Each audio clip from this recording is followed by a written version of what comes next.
Hi, everyone. Welcome to Unchained, your no-hype resource for all things crypto. I'm your host, Laura Shin, a journalist with over 2 decades of experience. I started covering crypto 5 years ago, and as a senior editor at Forbes, was the first mainstream media reporter to cover cryptocurrency full-time. Subscribe to Unchained on YouTube, where you can watch the videos of me and my guests. Go to youtube.com/c/Unchained podcast and subscribe today. Crypto.com, the crypto super app that lets you buy, earn, and spend crypto, all in one place. Earn up to 8.5% per year on your BTC and more than 20 other coins. Download the Crypto.com app now to find out how much you could be earning. Today's topic is Ethereum 2.0, which launches 7 days after 524,288 ETH are claimed in the deposit contract. We will unpack what that means in a moment. Here to discuss are Ryan Watkins and Wilson Withiam, both senior research analysts at Messari. Welcome, Ryan and Wilson. Hey, Laura. Thanks for having us on. Hi, Laura. Yeah, I'm excited to talk about this topic. So thanks for having us on. Let's just start with a real basic question. What is Ethereum 2.0? Yeah, so I think Ethereum 2.0 is a couple of things. Most importantly for Ethereum, it's kind of its most ambitious upgrade that's been 7 years in the making that will scale Ethereum so that it can actually serve as a globally scalable financial infrastructure. And then two, it would also make it more secure. And then as well, it will also transform ETH as an asset. Those are kind of like the big picture ideas of what Ethereum 2.0 brings to Ethereum. And what problems does Ethereum hope to resolve with this upgrade?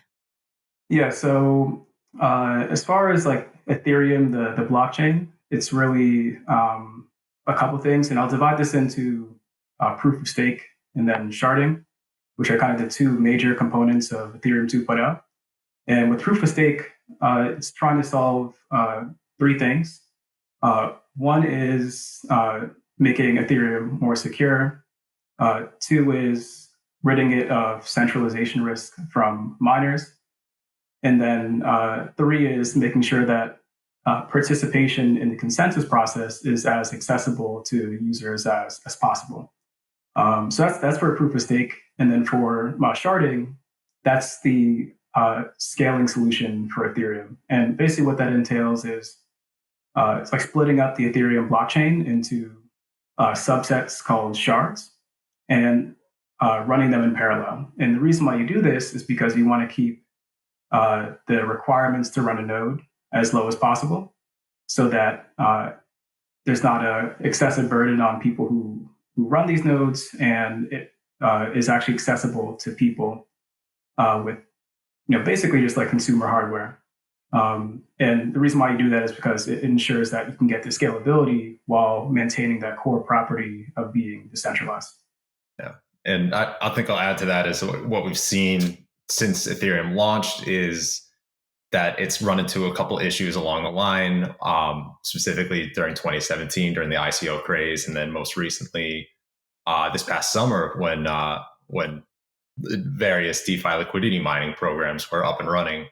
That under its current architecture, it can get under a significant amount of load, and that tends to delay transactions and also increase the transaction cost.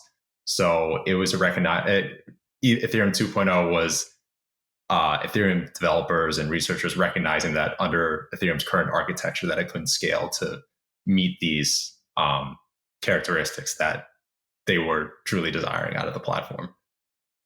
So we're going to dive into each of these in greater depth throughout the episode, but let's do first a quick overview of the different phases of Ethereum 2.0. Can you name them and describe what happens in each? Of course. Yeah, happy to. So the first phase is the one that is imminent. The one where users can actually start staking is called phase 0. And that simply is the launch of something called the beacon chain. And the beacon chain is basically your central core layer of this new network. So it's separate from the existing network. And it will be this coordination layer that allows people to stake. It coordinates all the different validators or stakers on the platform. And then it acts as the coordination layer for all the additional upgrades that will be added later on. So all of the additional shards it will serve as a reference point to all of those. So it can actually connect information between all those other chains that eventually get added later on. The second phase one, a little bit of a longer timeline. So I think some of the early estimates are maybe late 2021. That will add the scalability component. So phase zero, nothing much more than staking and reaching consensus. The phase one will be adding all these different shard layers, and that will be the base scalability component for Ethereum 2.0. And so really phase one is just kind of reaching consensus with a whole lot of different things. So you're reaching consensus not only on the beacon chain, but also incorporating all those other shard chains. So how do you reference the block data that gets added to the entire network across all these across 65 different chains?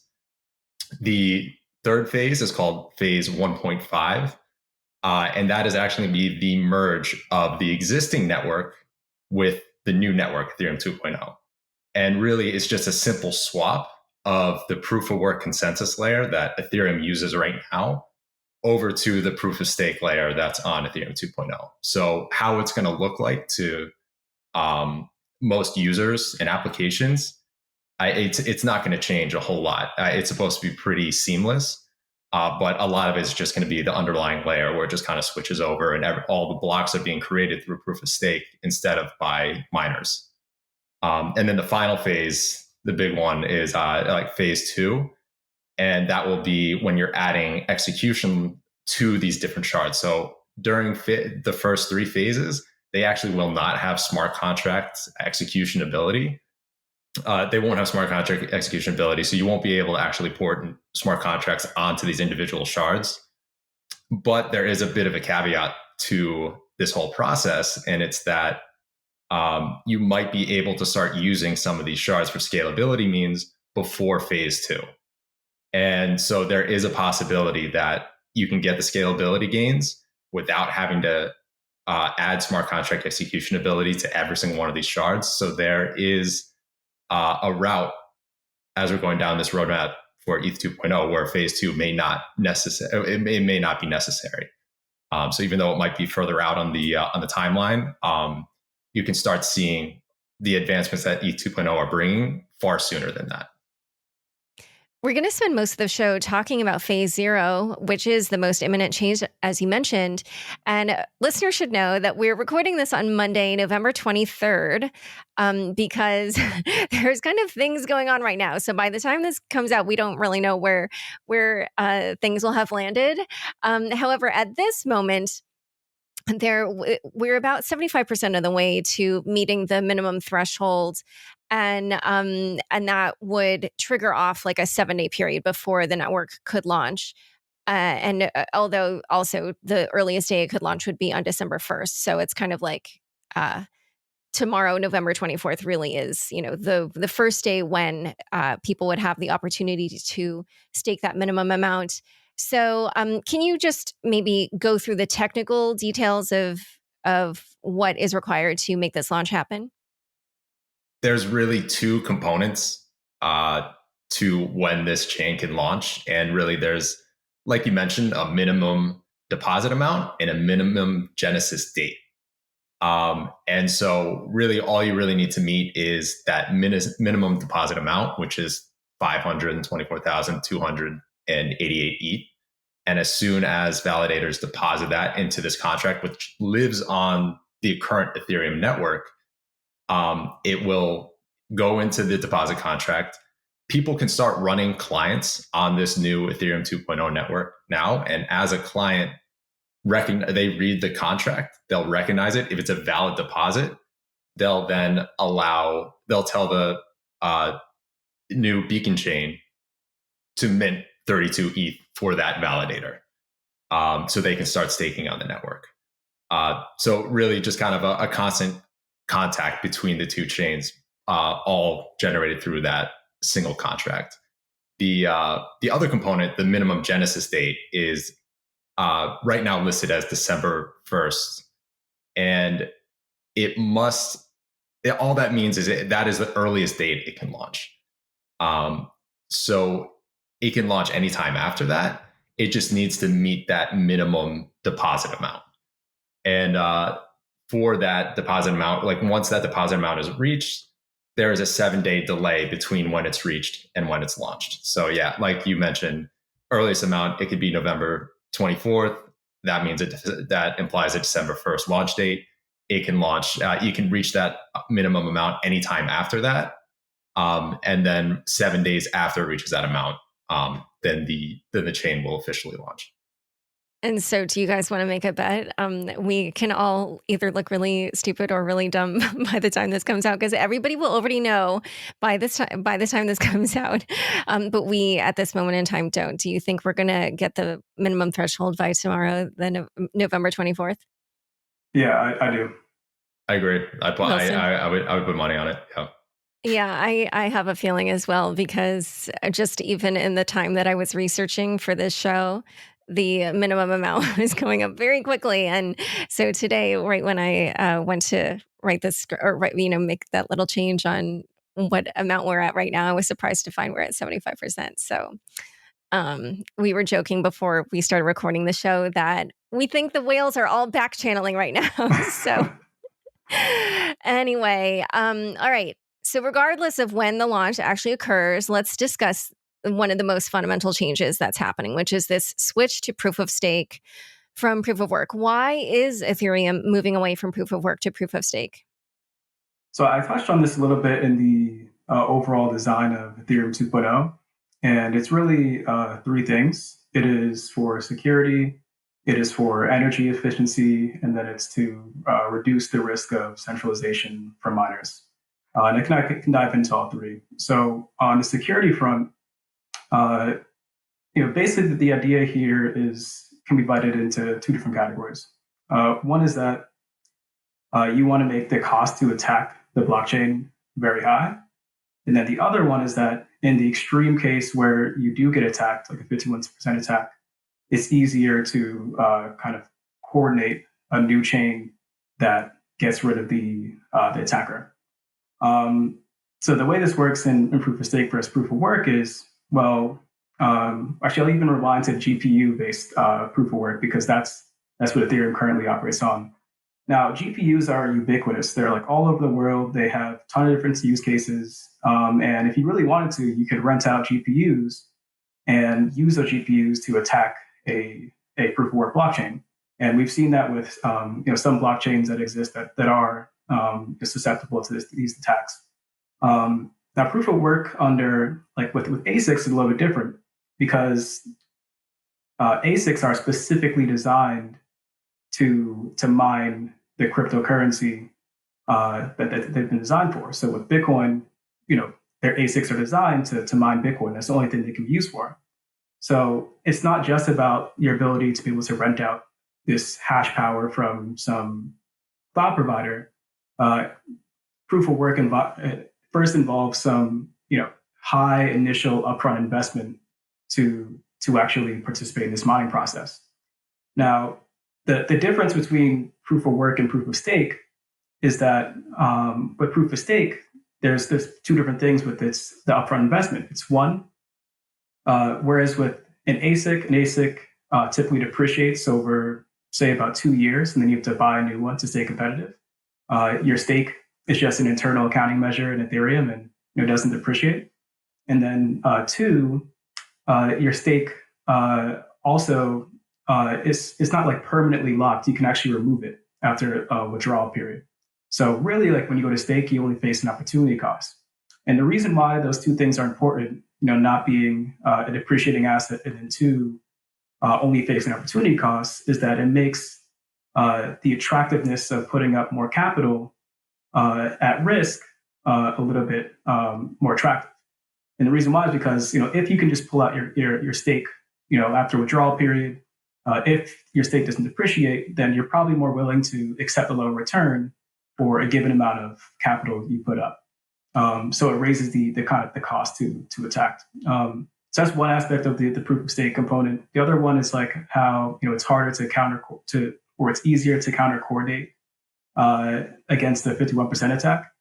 Now, the idea with that is that when and granted, it's very difficult to 51% attack a proof of work blockchain like Bitcoin at this point. You're talking about billions of dollars in investment and much more. But in the case that someone was able to 51% attack Bitcoin, there's basically a couple things you could do. You could basically create a fork and then switch the mining algorithm to something else, so that the attacker can't continue to use their ASICs to attack the chain. But the problem when you do that is that, well, now you have to bootstrap hash power for this new chain, and probably the way you're going to do that is by switching to an algorithm that can be mined using, say, GPUs, right? And then one of the things that I mentioned previously is that you can just rent hash power for GPUs on the internet. And then you can kind of just keep, and then maybe you can say like, okay, if the person keeps attacking, well, we can just keep on forking. But it's just kind of this never-ending cycle of keeping having to fork and someone being able to attack it. Now, the difference with proof of stake is that in the event there's a 51% attack, and granted, like I said, it would be extremely difficult because, where are you going to buy? Let's say like right now there's 10% ETH participating in proof of stake, and ETH is worth $60 billion market cap. That's $6 billion worth of ETH you need to buy. I mean, I don't know where you're going to buy $6 billion worth of ETH, but if you could do that, thing is, like, if you're launching a 51% attack on ETH, Ethereum can create a new fork. And granted, forking is definitely hard, but they can create a new fork and just delete your stake. And so basically, like the equivalent, that many Ethereum researchers have created an analogy is that it's almost like the equivalent of burning someone's ASIC farm when you can slash someone's stake for behaving maliciously. And it's a way of kind of permanently ending this person's ability to attack the proof of stake blockchain. So that was a long portion on security.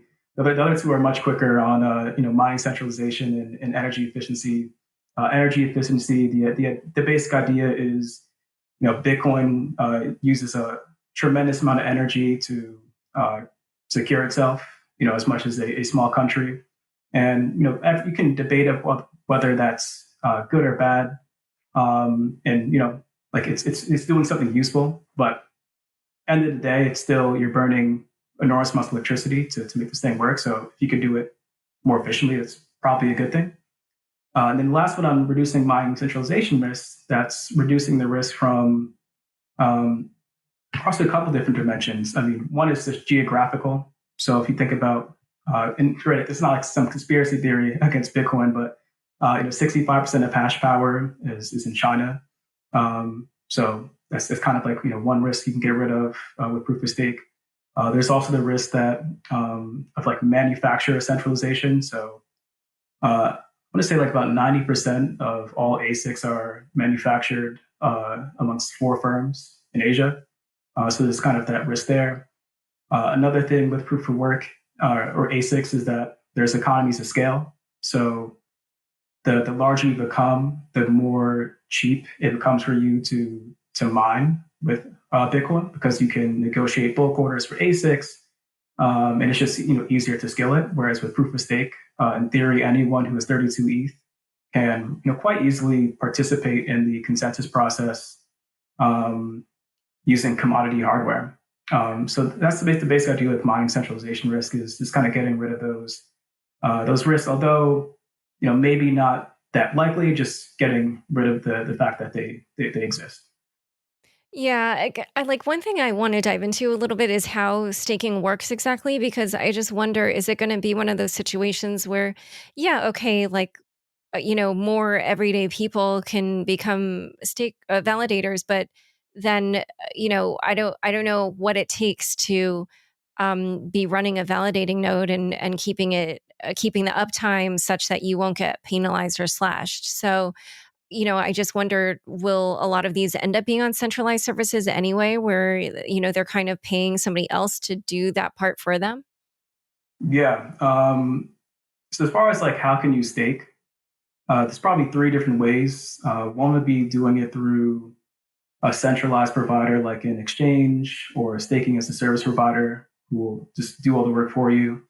And the benefit of that is not only convenience, but the fact that you can do it with less than 32 ETH. So if you hold 1 ETH, you can now participate in this. The second way is to do it yourself.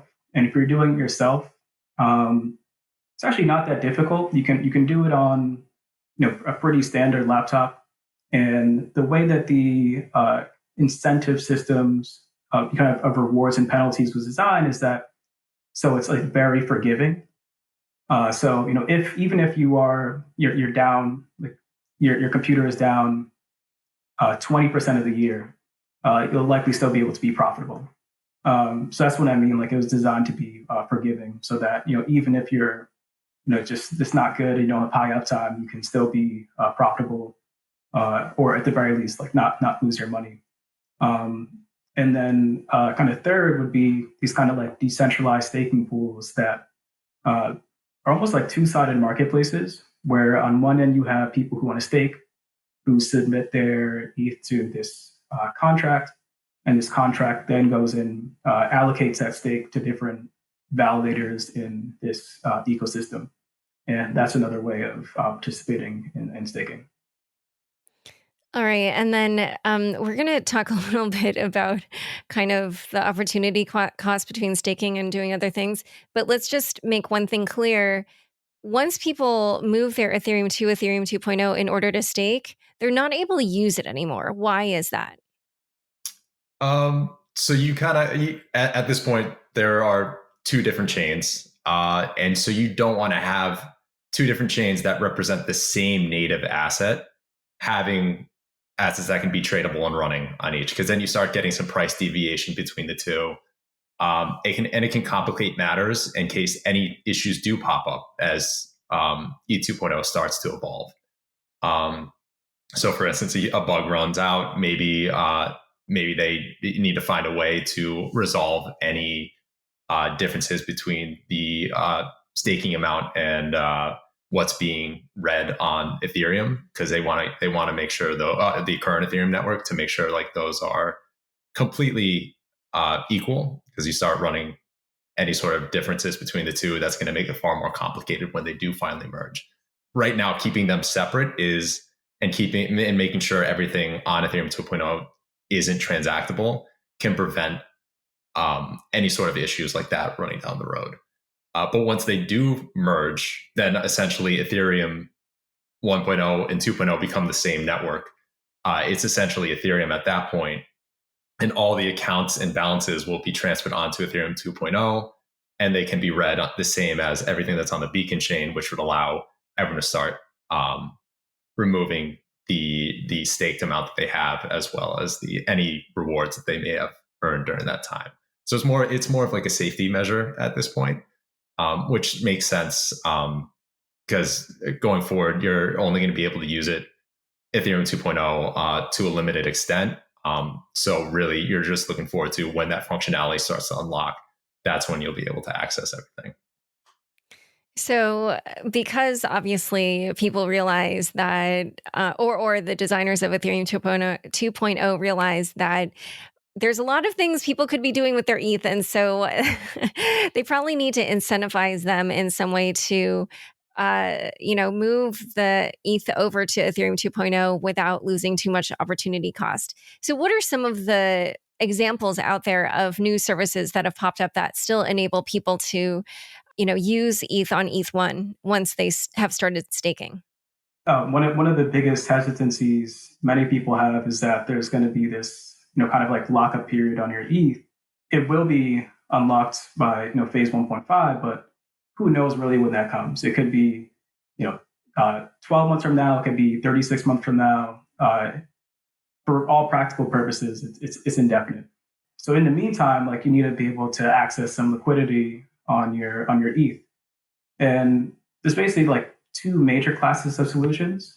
One would be kind of like what Liquid Stake is doing. So basically, what they allow you to do is if you stake through them, they will allow you to borrow USDC on your ETH. So just get a kind of collateralized loan. And there's kind of this larger class solution called like staking derivatives. These class of solutions are kind of a little bit less developed at this time than I would say the former. But the basic idea is that you have either a centralized service provider like an exchange, or you'll have a decentralized protocol, say like Rocket Pool or Sapphire, and you will be able to deposit your ETH with them to stake, and then in exchange, it'll give you kind of like an ETH derivative, which was called like DETH for now instead of DETH. And the idea is that you can use this like DETH on Ethereum to access, everything in Ethereum. So, in theory, you could, send it to Compound and borrow DAI against it. You could mint DAI against it in Maker, or whatever opportunities you want to do in Ethereum. In theory, you'll be able to do with this kind of derivative ETH. Well, one thing, despite all these developments and allowing people to both stake and do other things with their Ethereum, there is this concern that because there's a lot of financially appealing opportunities in DeFi on Ethereum, that people won't be super interested in staking. How much of a threat or concern do you think the appeal of DeFi is to staking on Ethereum 2.0? I actually don't think it's a major concern. I think the biggest thing between staking and DeFi just boils down to how validator returns are designed. So if there was this event where say yields in DeFi were very high, and then some people who were staking, and granted, like this is actually significantly more important in phase 1.5 and beyond, when you can actually withdraw your ETH and use it in DeFi. Although I will touch on phase 0 kind of after this thought, but if there was a case where ETH was being withdrawn from proof staking to go for use in DeFi, well, the way that the returns for validators are designed is that if there's less people staking, the rewards will be higher. And if there's more people staking, the rewards will be lower. So at a certain point, the rewards would become like more attractive again, so that there's kind of like a minimum amount that on how much people would want to like leave for DeFi versus for staking. And then kind of another related point is that staking and kind of DeFi are just two different products. Like staking is you're just getting kind of like a native yield on your ETH for providing Ethereum security. And basically the two main risks that you assume are one, the Ethereum blockchain failing, which is just systemic risk that you get from holding any asset on Ethereum. And then two is like validator risk, the risk that your validator just doesn't perform, or like you behave maliciously. And even that can actually be diversified away if you were to go through kind of like a decentralized staking protocol that kind of diversifies your validator risk across multiple validators. But can you just lay out what those penalties or what happens if you get slashed, just so people know? High level idea is that if you behave maliciously, let's say like you double sign blocks, you can lose some of, if not all of your stake for doing so. And basically what that means is that like, that 32 ETH that you posted as, basically collateral to stake gets deleted. Okay. Yeah. That's a little bit harsh, but I guess, there have been plenty of people in DeFi this summer who got totally wiped out by various things that happened. So, 100%. And so one other thing that I want to talk about is this incident that happened on the testnet, where one particular client for Ethereum 2.0 had a design flaw, and that caused participation on the network to go from 80% down to 5% because pretty much all those validators got wiped out. So how is client diversity, which is like a principle really that is important to Ethereum and weirdly not at all to Bitcoin, or rather they just have like completely different perspectives on it, which is super interesting to watch. But client diversity is something that Ethereum really values. And yet here we have like certain clients that are really just becoming the most popular out of the gate. How is Ethereum working to mitigate the risks around that? Have you brought that up? It's kind of very interesting to look at the two different philosophies. So right now you have Bitcoin, where over 98% of clients run Bitcoin Core. On the other side, you have Ethereum, where about 80% are running Geth at the moment. But there is a bit of a diversity into that 20% of what clients are people running there. And so there's definitely a push to move towards a more diverse client base so that you don't have one client that's overreaching or having too much control over the network. Yeah, but actually, one thing I'd say is that they've been trying to do this since the time that they launched, and it's always been that there's been one dominant one, which is also very interesting. Yes. But anyway, keep going. I completely agree. And I think they blame a lot of, or they, I don't want to say blame, but I think a lot of the reason behind that was they didn't really have too many clients to start with when they first launched the chain. So you have this first mover advantage where Geth becomes the popular client to use. It gains a lot of traction, gains a lot of trust, and all of a sudden it's kind of hard to eat into that market share. So that's why for Ethereum 2.0, the Ethereum Foundation put a lot of money into via grants into building out this a variety of clients. And I know they at one point were working on 8 to 10 different clients. And at the moment right now, you have 4 viable ones going into the Beacon chain. Even with that said, there has been one client named Prism that has become the favorite amongst most validators. And like you said, on the testnet, it had a bug, and that issue reared its ugly head. That one bug caused the entire network not to go down, but to drop to a very low percentage of validators actually working on the client. So that means they couldn't finalize blocks. They could keep building and adding blocks to the network, but they couldn't finalize them, which just means that at some point it's possible that those could be reverted.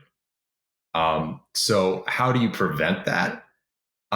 So there's a pretty unique design within Ethereum that if more than 33%, if you can't finalize, so you need 66% of validators actively working and voting on blocks to finalize the chain. If you can't do that, then Ethereum will automatically start penalizing validators that are not online. And so it's called an inactivity leak. And if you're inactive, it'll start gradually and then actually exponentially reducing your staked amount, either to get you to a point where you're dropped off the network, or to actually incentivize people to come back and join the network and do what they're supposed to do. And so eventually it gets back to that 66% minimum. What that means in the terms of client diversity is if you're running a majority client and say that is somewhere between 40, 60% of the network, and it has a bug, you are automatically under risk if all of a sudden those clients go under. So you are in some sense incentivized to run a minority client and run one that may not make up 33% or more of the network, because then you're not at risk for those types of those bugs. Yeah, it's almost like surge pricing or something, but applied in a completely different context.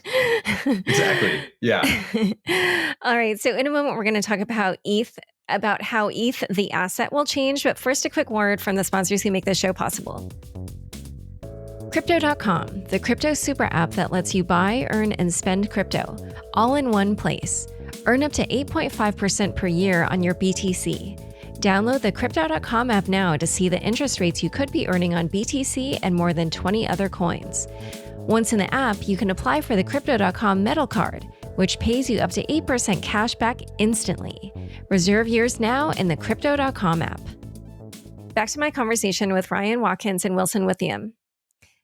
Yields for staking start at 30% if the number of ETH staked is around the 524,000 necessary to launch the Beacon chain. But if it ever reaches 16 million ETH staked, the max yield would be about 4% a year. And if it goes higher, like to 100 million, then it would drop below 2%. So in general, when you look at this, does it feel like this is a good monetary policy that would keep the chain secure, et cetera? Or are there any concerns that you have about it? I think this is like a good opportunity to talk about like kind of the philosophy of Ethereum's monetary policy. So Ethereum's monetary policy can be defined as minimum necessary issuance. And the basic idea is that Ethereum will always issue an amount of ETH that will keep the network secure over time. And the difference between this philosophy and say Bitcoin's, which is deterministic issuance in fixed supply, is that whereas with Bitcoin, it's kind of optimizing for kind of like monetary idealism, in the sense that you had people that created this that wanted to create this extremely scarce, fixed supply currency that was resistant to debasement. Whereas Ethereum says, hey, well, yes, we want our currency to be scarce, but what's more important is that Ethereum blockchain stays secure. So that's kind of like the monetary like policy for Ethereum versus Bitcoin, optimized for security over kind of like this monetary idealism. And each has their own trade-offs. For Bitcoin, the trade-off is that in a sense you kind of set your security budget arbitrarily in the beginning, because you just said, hey, we're just going to have halvings every 4 years, and then we're going to have a fixed supply. And this fee market for block space is supposed to pick up, and that's what's supposed to secure Bitcoin in the long term. And then the trade-off for Ethereum is that, well, Ethereum's monetary policy, I mean, sure, you can say that it's minimum necessary issuance, but who determines that? And then what does it actually mean practically speaking? Because with Bitcoin, it's very easy to understand. Yeah, like every year there's going to be X amount issued. This can be the total supply in 2056. It's all deterministic. It's easy to understand. But whereas with Ethereum, it's just like, okay, I get that it's supposed to be the minimum necessary to be secure, but it's a little bit hard to wrap your head around what that means and how it works. So there's downsides to both, but I think there's room for experimentation, and they each have their own benefits that each community believes are important. One of the most interesting parts of your analysis around Ethereum 2.0 was about ETH the Asset and how that will change. You said that under Ethereum 2.0, ETH will become a store of value, a capital asset, and a commodity, and that this is an unprecedented combination. So how does it fit the definition of all three? And how do you know that this is the first time in history that this has happened? It's like Chris Berniski, I think back in 2017, introduced this paper from an academic called, I think his name was like Robert Greer, about the three superclasses of assets. And the idea is that every asset in the world that has ever existed can be classified into these three different categories. One being stores of value, with the idea being that these are assets that maintain their purchasing power throughout time. Two being capital asset, with the idea being that these are assets that produce or generate an income. And then three being commodities, which are assets that can be consumed or they're transformable into something else. So examples of those would be, for a capital asset would be, a stock or a bond in Apple. This is kind of this like income producing asset. An example of commodity would be like oil. You can use oil for a ton of different things to power your car. It can turn into different end products. And then for store of value, it could be debatably the U.S. dollar, although some people would kind of scoff at that in the space, or gold, which actually is both a commodity and a store of value. So that's kind of like the high level idea of like these asset classes. Now, Ethereum and Ethereum 1.0 is a commodity and a store of value. It's a commodity because it's used as gas to pay for transactions. And I think this relationship this analogy will be especially powerful when a new EIP is introduced called EIP 1559, where the majority of transaction fees will actually be burned instead of being paid for miners. So it'll quite literally be consumed by the Ethereum blockchain. For store of value, like that's Ethereum's use as a asset in DeFi to store value, to send transactions, like that's the idea. So that's Ethereum as it exists today. Now, with Ethereum 2.0, it introduces staking.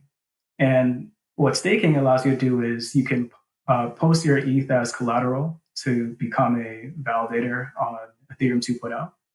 And now you can actually start generating yield on your ETH. And the amount of yield you will get varies on the amount of ETH that's being staked. So at 524,288 ETH, kind of like you said before, like the rate that you'll be getting is very high. It'll be about say like 23, 24%. And then at about like 10 million or 16 million ETH staked, it'll be somewhere between like 4 and 6%. But the basic idea is that now you're getting a yield on like a native yield on ETH. So when you combine those three things, it's like, well, you have all these different sources of demand for ETH the asset, and ETH is being used for all these different things. And then I'm like a little bit hesitant to say that it's unprecedented, because I've not literally explored every asset in history. But from what I have seen, is there's nothing really like this. Something that is a non-sovereign store of value, just like Bitcoin, that is also used to power this globally scalable computer, and also offers a native yield, almost similar to a kind of like sovereign bond in a sense. And the combination of the three just makes ETH super interesting as an asset. And when you mentioned EIP 1559 and about how the fees will be burned, so how do you think that will affect the issuance of ETH, or the net issuance, I should say, and what it will look like in terms of a store of value? Yeah. So I think some helpful context as well is that when the Beacon chain launches, hopefully 8 days from now, December 1st, all the issuance from the Beacon chain will actually be incremental to the issuance on Ethereum 1.0.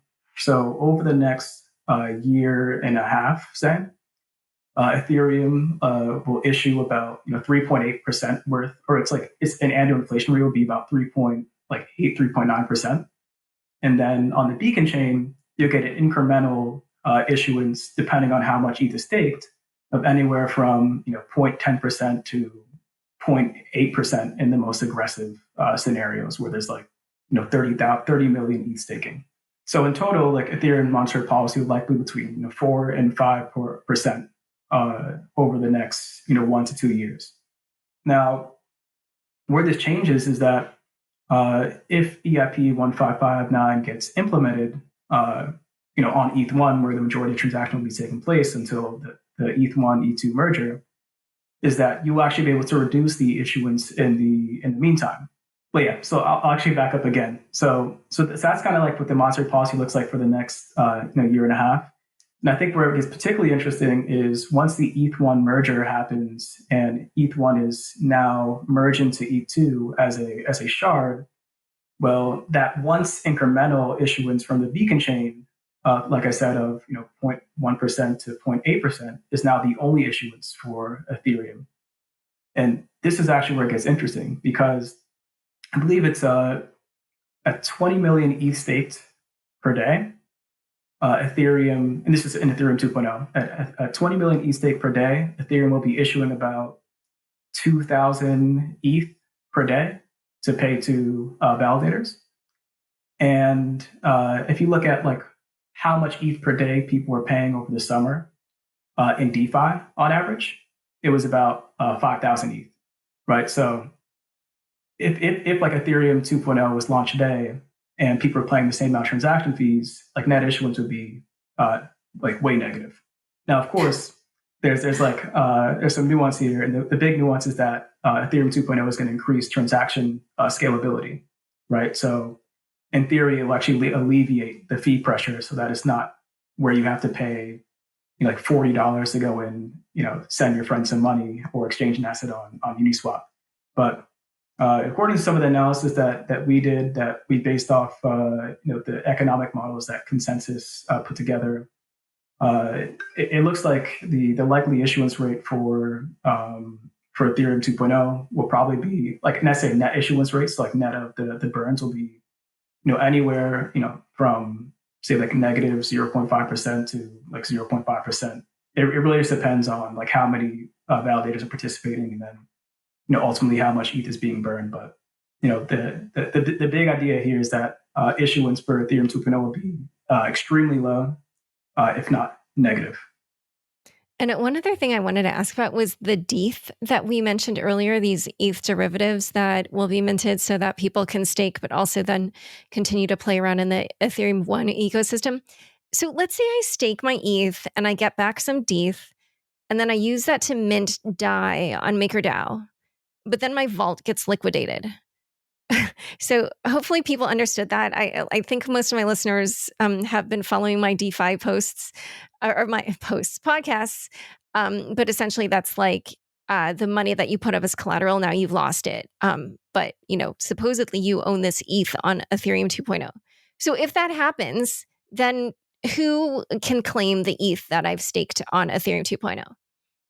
Yeah, so I guess this is like in like basically before phase 1.5 when ETH1 merged into ETH2, and you have these derivatives where you can't actually like claim the underlying ETH. So yeah, in this scenario where the MakerDAO system votes in kind of DETH, like this derivative ETH as collateral, and then people are minting DAI against this collateral, the liquidation process would be the same. The collateralization ratio falls below the target amount. The DETH gets liquidated, and then whoever's liquidator now has this DETH. It depends on the staking solution that created this DETH. But let's say it was like one of these decentralized protocols that minted this DETH. Yes, like eventually you will be able to claim the underlying ETH by having this DETH derivative.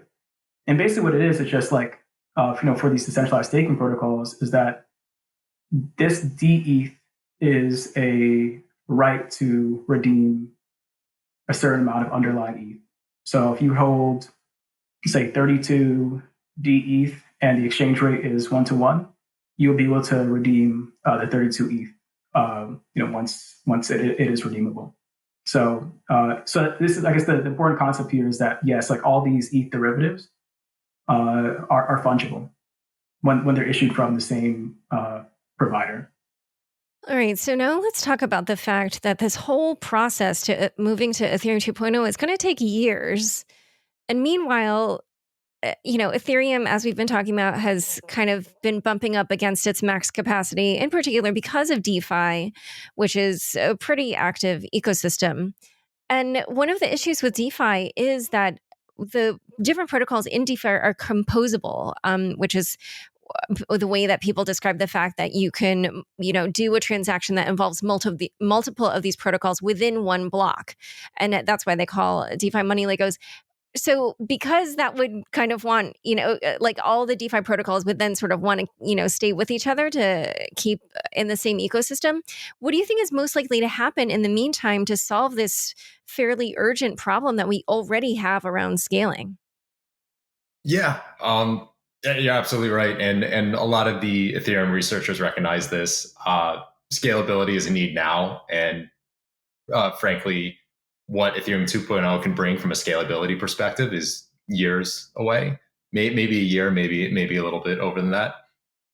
So in the short term, the solution that a lot like Vitalik and some of the other teams have been working on for years is transitioning over to a layer 2 solution. And specifically the one everyone is talking about is called Rollups. There are various flavors of them, but in general, you can kind of look at them as roll-up contracts. And essentially all it is taking a lot of the transactions that DeFi is handling today, moving them to a layer that's above Ethereum right now. So kind of taking them off chain, but having security ties back into the chain so that it would periodically actually transfer these transactions, batch them together, and submit them to the base chain. So in a way, it's providing similar security guarantees. So I think the perspective is that even if if any issues happen on these chains, on these other layer 2 solutions, you would still at any chance be able to claim your the assets on the main chain. So right now it's kind of moving towards that layer 2 solution. And like you brought up, that the issue is like as a application moves from the base chain up to one of those layers, it removes those composability bonds.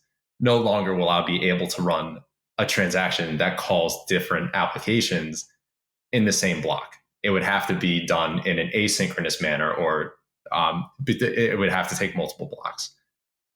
So that one issue with rollups is that, and one of the reasons why it has to be asynchronous is to ensure security. There is a lengthy withdrawal period. So I go up into a layer 2 protocol, I can start using an application that deployed a contract there. I want to get back out and use some of the other contracts. It's about, I've heard anywhere between 3 to 4 days to a week to get out. So there is this issue of one, getting liquidity out, to trying to call transactions between two different applications across these two chains. There aren't any limitations to composability within a single rollup. So that might mean a lot of applications go and build on the same rollup. And eventually that one of the issues is if that of everyone moves onto the same rollup, you start running to the same scalability issues that are present today. So that's why you kind of have like this relationship where you're trying to figure out what is the best way to scale Ethereum, but not lose what really makes it special, which are some of these composability bonds. There are some solutions in place to try and help out on the liquidity side to minimize the issues of getting out. So one could potentially be a cross-chain liquidity solution like Thorchain, for example, where you'd be able to actually move between chains without waiting for that lengthy withdrawal time.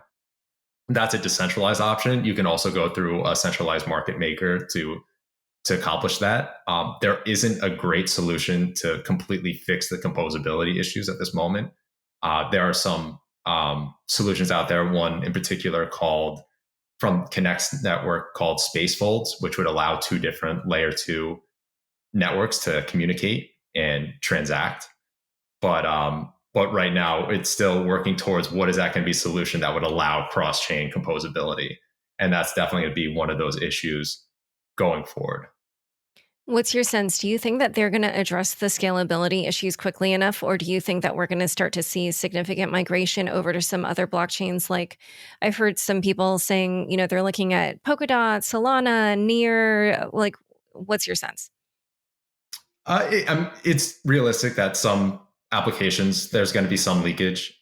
I think a lot of what's going on DeFi right now is Ethereum centric, and moving off is not part of their near-term plan. And if it's going to be, they're going to move up to a rollup solution. Also, a lot of these other networks aren't necessarily production ready.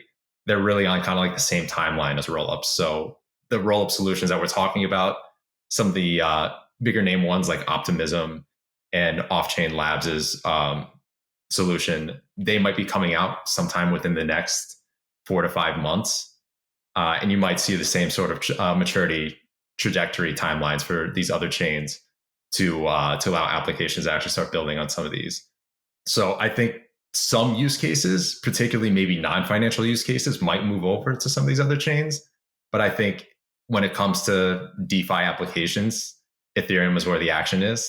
And that's where a lot of these platforms that are building off of Uniswap, building off of Compound, they're not going to want to move away from that. And those base layer platforms aren't going to want to move from Ethereum because a lot of what they are doing is based on that. And it's tied into what Ethereum has been building.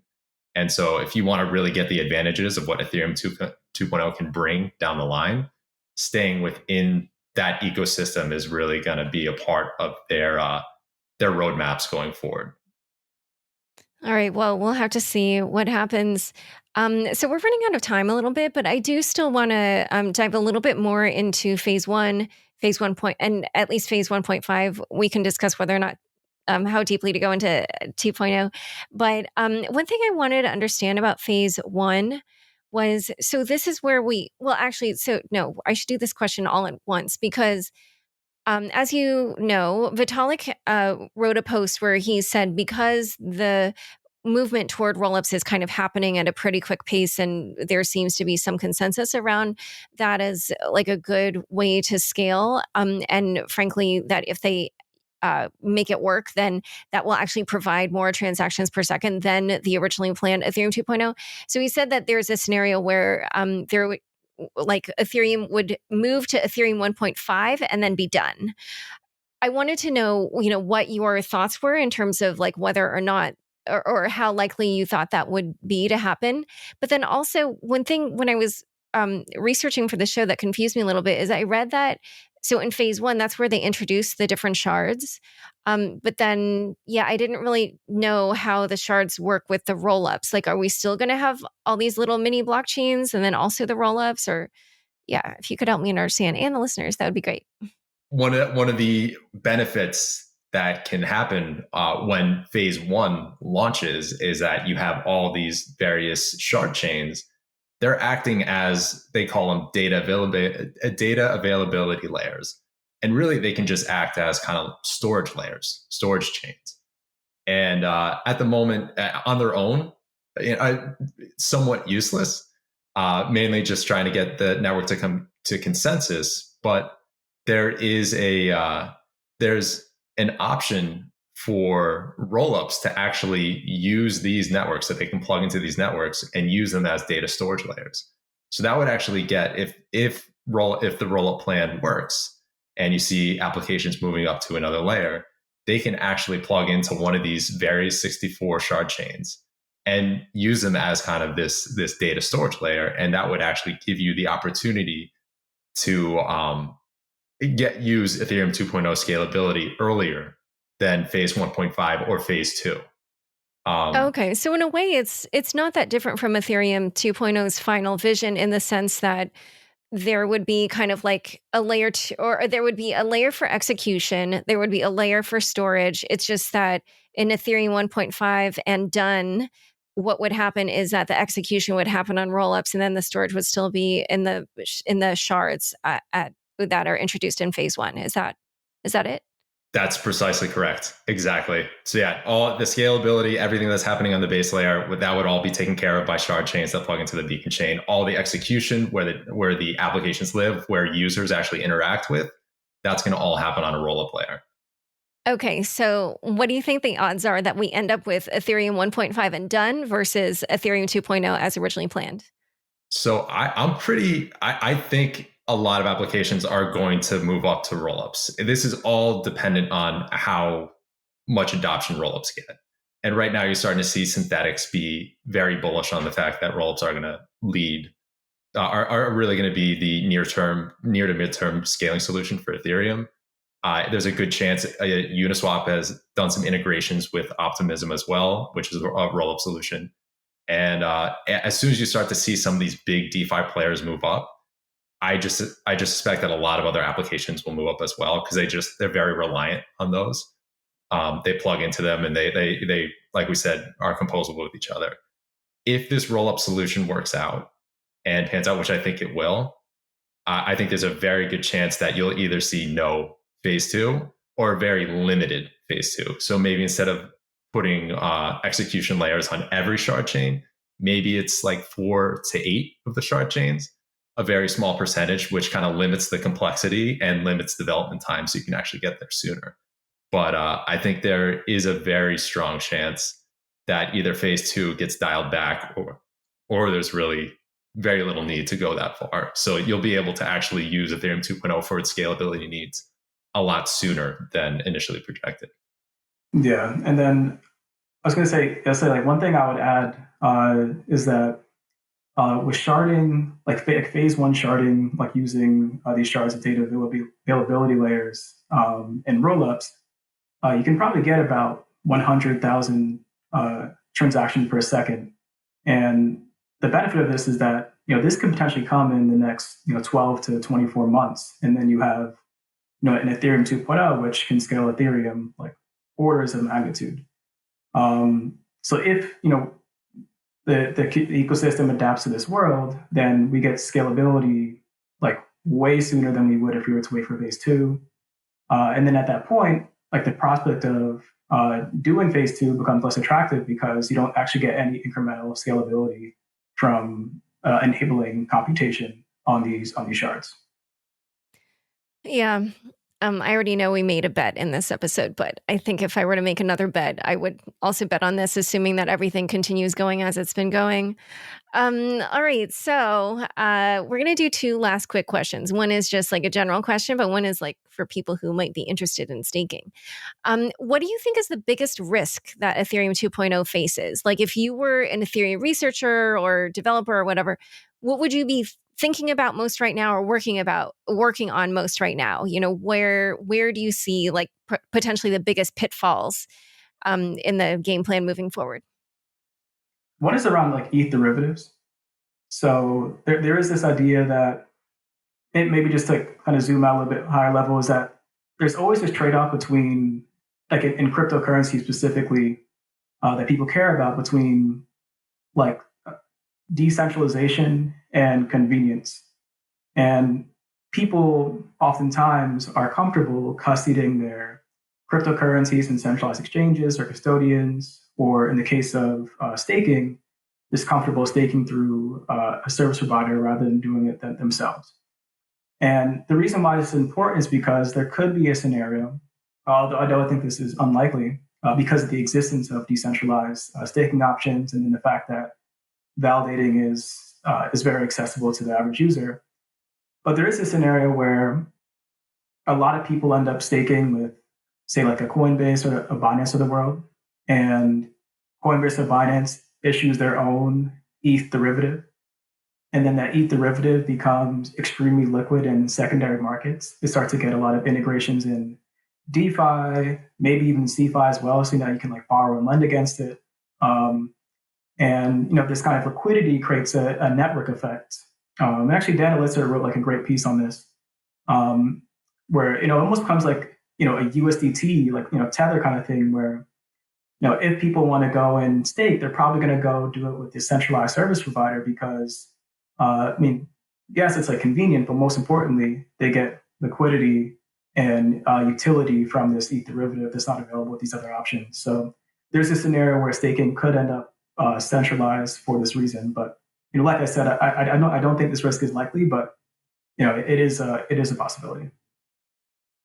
I was going to echo that. I think staking centralization is one of the biggest issues that some people present as a problem with staking, because it is it's very real. People like convenient. They usually pick convenience over sovereignty.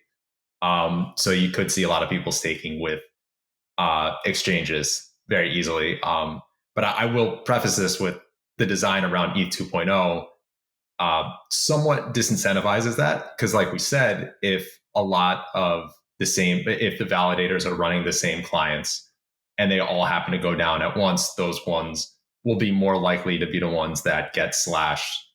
Or because another one of the designs around ETH 2.0, we didn't mention this, is there are slashing penalties, but the slashing penalties get ramped up if more validators are offline or behaving maliciously at the same time. So if you're running all these validators on the same services and they're kind of doing the same thing, they all fall offline at the same time, they'll all get slashed a much higher amount. So if you're staking with a single service, you're at a much higher risk unless they're using some sort of decentralized validator service on the back end. And I was going to say that also like that kind of brings up a point that's kind of related to the ETH derivatives as well, is that if like a centralized service provider, say Coinbase, were to issue their own ETH derivative, the risk of that ETH derivative are not the same as the risk of a decentralized staking pool issuing its own derivative. And the key difference is that with Coinbase, the risk is that beyond the custodial risk, but the risk is that for the derivative is that Coinbase's validators just don't perform or they behave maliciously. Whereas with like the ETH derivative that is centralized staking protocol issues, the validator risk are spread across this entire kind of like network of validators in this protocol. So, I think one good analogy, hopefully, it doesn't bring memories of the financial crisis when you think about this, but there's a difference between like an individual mortgage and a mortgage-backed security that kind of pools all these individual mortgages into one security to diversify the risk. Yeah, it's like a reverse analogy, but anyway. Okay, so then this is the questioner for people who are potentially interested in participating. What do you think is riskier, putting your money in DeFi or trying to stake on Ethereum 2.0 at this point? So I think it depends on what you're doing in DeFi. If you are putting your so if you're putting your basically like anytime you put your money into DeFi, there are a bunch of different risks that you assume. There is smart contract risk. There is composability risk because of all these different protocols interacting. And then there's also like the risk of just Ethereum as a blockchain failing, which kind of like I think of it as like the systemic risk of DeFi. Whereas with staking, there's really just two risks. One being validator risk, which you can diversify away with these decentralized staking solutions, and then just kind of systemic risk of Ethereum. Like so those are the kind of differences in risk. Now within DeFi, there's a bunch of different things you can do. I mean, you could deposit your funds into Compound, which has been heavily audited and known and reputable team, or you could go in, go put your money into like a new yield farm that popped up yesterday that some pseudonymous developers created, and you risk getting like rug pulled. So there's a lot of differences here. So I would say like yes, like they are competitive, but like but it's just there's kind of different things. This is really. Yeah, and I don't know every last person who listens to my show, but I'm pretty sure if they're listening to my show, then a lot of them wouldn't be, going into an unaudited DeFi contract by an anonymous developer and getting rug pulled. So hopefully, I'm sure people will write in now and be like, "That happened to me." But anyway, and Wilson, do you have a take? Yeah. I think obviously it comes down, it's different personas are attracted to the various forms of risk. So there's going to be a different user type that is willing to dive into these unaudited contracts that are proposing high yield returns. But it's going to depend on what applications you're going to use and what is your investment horizon. If you're looking at on a long term, staking is going to be relatively safe as long as you're doing your research on what validator provider that you end up using and what service that you're going to go forward with that. Because like we said, it's very difficult to not make money on the staking part. So you're really going to have to work hard to have a good uptime or use a validating service that may not be as trustworthy to not make some sort of return or lose your money on it.